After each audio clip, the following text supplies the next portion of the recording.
bahwa sekira pukul 17.12 WIB, saksi Kuat Ma'ruf yang mengetahui kehendak terdakwa Ferdy Sambo SH/SIK MH dengan sigap dan tanggap keluar melalui pintu dapur menuju garasi dan menghampiri saksi Ricky Rizal Wibowo yang berdiri dekat garasi di dekat bak sampah dengan mengatakan, "Om, dipanggil Bapak sama Yosua."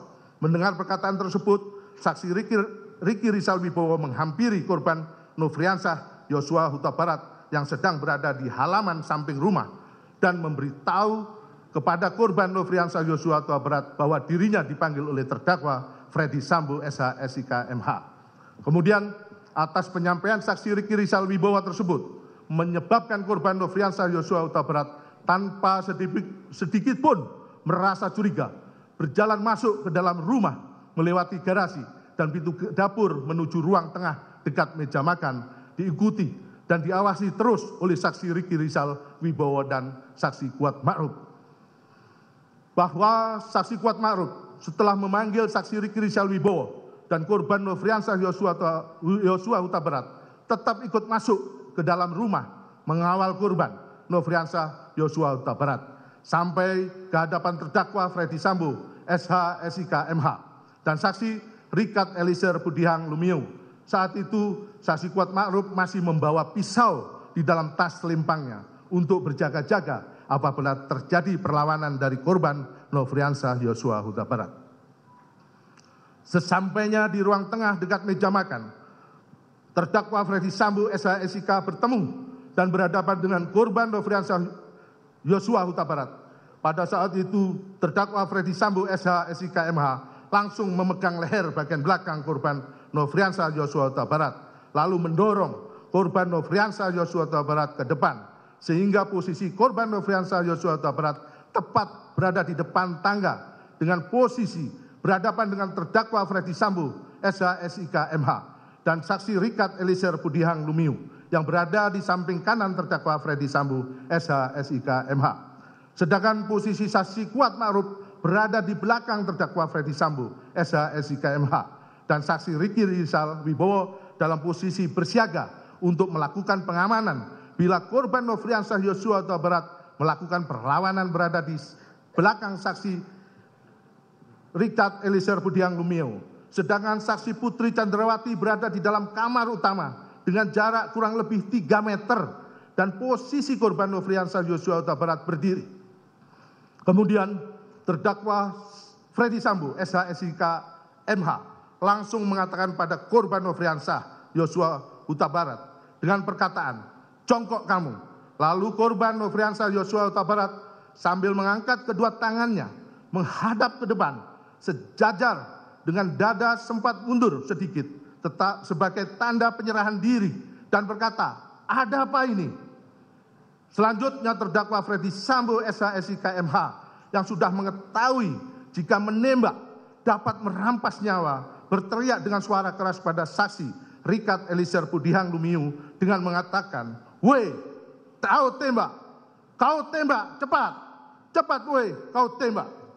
Seharusnya terdakwa Ferdy Sambo SH/SIK MH sebagai seorang perwira tinggi di Kepolisian Negara Republik Indonesia berpangkat Inspektur Jenderal yang sudah lama berkecimpung dalam dunia hukum seharusnya bertanya dan memberikan kesempatan pada korban Nofriansah Yosua Huta Barat untuk menjelaskan tentang hal yang terjadi sebagaimana cerita saksi Putri Chandrawati tentang pelecehan yang terjadi di Magelang dan bukannya malah membuat terdakwa Ferdy Sambo SH/SIK MH semudah itu menjadi marah dan emosi hingga merampas nyawa korban Nofriansah Yosua Huta Barat. Setelah mendengar teriakan Ferdy Sambo SH/SIK MH, lalu saksi Richard Eliezer Budihang Lumiu sesuai dengan rencana jahat yang telah disusun sebelumnya dengan pikiran tenang dan matang serta tanpa adanya keraguan sedikit pun karena sudah mengetahui jika menembak akan mengakibatkan dirampasnya nyawa korban Nofriansah Yosua Huta Barat.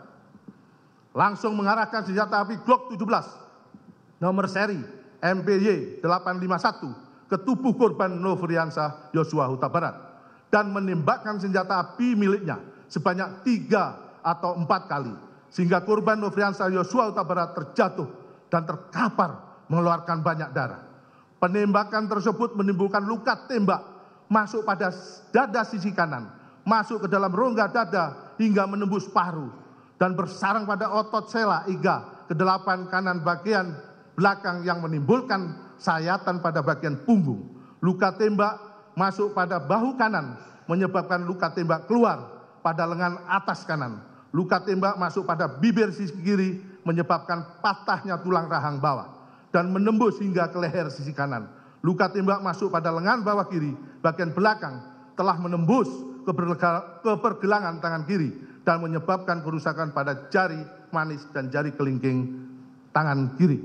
Kemudian terdakwa Freddy Sambo SH/SIK MH menghampiri korban Nofriansah Yosua Huta Barat yang tergeletak di dekat tangga depan kamar mandi dalam keadaan tertelungkup masih bergerak-gerak kesakitan. Lalu untuk memastikan benar-benar tidak bernyawa lagi, terdakwa Freddy Sambo SH/SIK MH yang sudah memakai sarung tangan hitam, menggenggam senjata api dan menembak sebanyak 1 kali mengenai tepat kepala bagian belakang sisi kiri korban Nofriansah Yosua Huta Barat hingga korban meninggal dunia. Tembakan terdakwa Freddy Sambo SH/SIK MH tersebut menembus kepala bagian belakang sisi kiri korban Nofriansah Yosua Huta Barat melalui hidung, mengakibatkan adanya luka bakar pada cuping hidung sisi kanan luar. Lintasan anak peluru telah mengakibatkan rusaknya tulang dasar tengkorak pada 2 tempat yang mengakibatkan kerusakan tulang dasar rongga bola mata bagian kanan dan menimbulkan resapan darah pada kelopak mata kanan yang lintasan anak peluru telah menimbulkan kerusakan pada batang otak. Selanjutnya, terdakwa Freddy Sambo SH/SIK MH dengan akal liciknya untuk menghilangkan jejak serta mengelabui perbuatan merampas nyawa korban Nofriansah Yosua Huta Barat. Kemudian terdakwa Freddy Sambo SH/SIK menembak ke arah dinding di atas tangga beberapa kali, lalu berbalik arah dan menghampiri korban Nofriansah Huta Barat, lalu menempelkan senjata api HS nomor seri H2-33001 milik korban Nofriansah Yosua Huta Barat ke tangan kiri korban Nofriansah Yosua Huta Barat. Untuk kemudian terdakwa Freddy Sambo SH/SIK berbalik arah dan menggunakan tangan kiri korban Nofriansah Yosua Huta Barat untuk menembak ke arah tembok di atas TV. Selanjutnya senjata api HS nomor seri H2-33001 tersebut diletakkan di lantai dekat tangan kiri korban Nofriansah Yosua Huta Barat dengan tujuan seolah-olah telah terjadi tembak-menembak antara saksi Richard Eliezer Budihang Lumiu dengan korban Nofriansah Yosua Huta Barat. Setelah nyawa korban Nofriansah Yosua Huta Barat berhasil dirampas sehingga korban meninggal dunia, sekira pukul 17.16 WIB, terdakwa Freddy Sambo SH/SIK MH keluar rumah melalui pintu dapur menuju garasi, dan saat itu terdakwa Freddy Sambo SH/SIK MH bertemu dengan saksi Azan Romer yang berlari ke dalam rumah sambil memegang senjata api karena terkejut mendengar suara tembakan. Lalu secara spontan menodongkan senjata apinya ke arah terdakwa Freddy Sambo SH/SIK MH.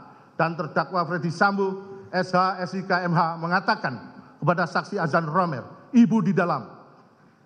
Setelah itu, saksi Azan Romer masuk ke dalam rumah dan bertemu dengan saksi Richard Eliezer Budihang Lumiu. Kemudian terdakwa Freddy Sambo SH/SIK MH masuk kembali ke dalam rumah bertemu dengan saksi Richard Eliezer Budihang Lumiu dan saksi Azan Romer.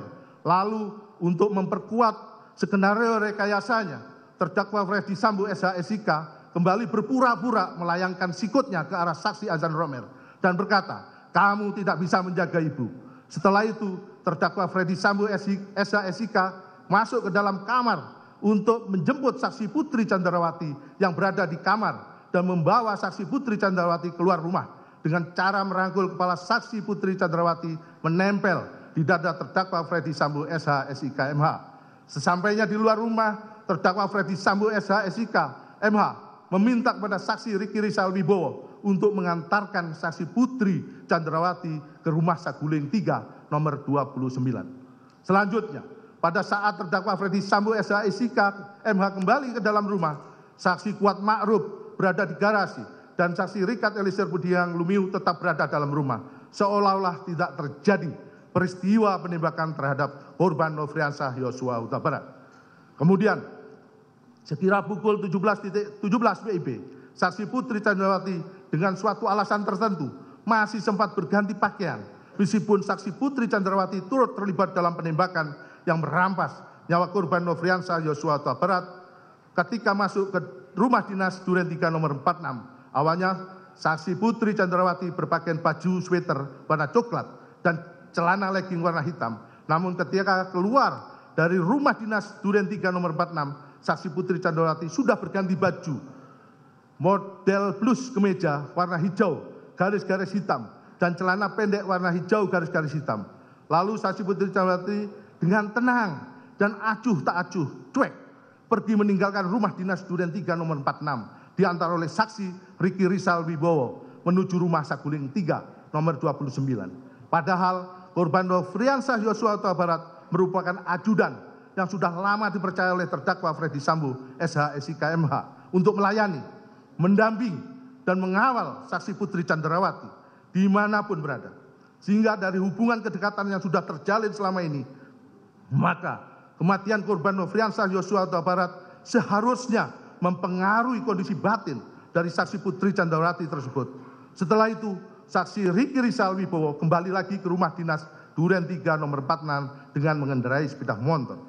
Bahwa dengan akal liciknya, terdakwa Freddy Sambo SH SIK sebagai seorang dengan kedudukan sebagai pejabat tinggi Polri yang menjabat Kepala Divisi Profesi dan Pengamanan Polri berupaya untuk mengaburkan peristiwa penembakan korban Nofriansah Yosua Huta Barat dengan cara menghilangkan barang bukti yang berada di lokasi kejadian. Padahal seharusnya terdakwa Freddy Sambo SH SIK MH sebagai seorang perwira tinggi kepolisian menunjukkan contoh teladan yang mencerminkan jiwa kesatria dan bijaksana dalam menghadapinya dengan tetap menjunjung tinggi kebenaran dan keadilan, serta menjaga keselamatan jiwa raga anggotanya. Akan tetapi, parahnya, terdakwa Freddy Sambo SH SIK MH justru menunjukkan perilaku yang tidak terpuji dengan menyebarkan cerita skenario yang telah dirancang sedemikian rupa hanya demi membela dirinya dan justru melimpahkan segala kesalahan kepada korban Nofriansah Yosua Huta Barat yang dituduh melakukan sesuatu di Magelang, padahal belum diketahui secara pasti kebenarannya. Mohon izin untuk dilanjutkan.